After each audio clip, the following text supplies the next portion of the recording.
આગામી દિવસોમાં યોજાનાર લોકસભાની ચૂંટણીને અનુસંધાને વાપી ઇન્ડસ્ટ્રીયલ એસોસિએશન દ્વારા આજે વિશાળ મતદાન જાગૃતિ રેલીનું આયોજન કરાયું હતું।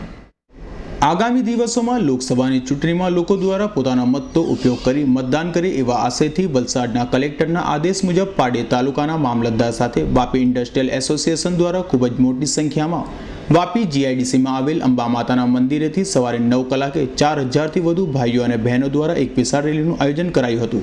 વાપી તેમજ આજુબાજુની ગ્રામ્ય વિસ્તારની જનતાને પોતાનો મતનો અધિકાર અને તેનું મહત્વ અને લોકતંત્રને મજબૂત કરી પોતાના પસંદગીના ઉમેદવારને મત આપવો એવી જાગૃતિ લાવવાના આશયથી રેલી યોજાઈ હતી અને લોકોમાં જાગૃતિ આવે સાથે વૃદ્ધો હોય કે અપંગ હોય દરેક મતદારો પોતાના મતાધિકારનો ઉપયોગ કરે તેવું આહવાન કરાયું હતું। મતદાર જાગૃતિ માટે દરેક તાલુકામાં વિશાળ રેલીનું આયોજન રાખ્યું છે।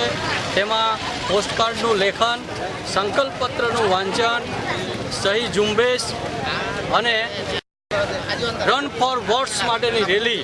તો આ રન ફોર વોટ્સ માટેની રેલી અમે આખા વાપી નગરના પબ્લિકને જાહેર આહવાન કરીએ છીએ કે 30 તારીખે બધા જ મતદારો પોતાના મતદારનો અધિકારનો ઉપયોગ કરે।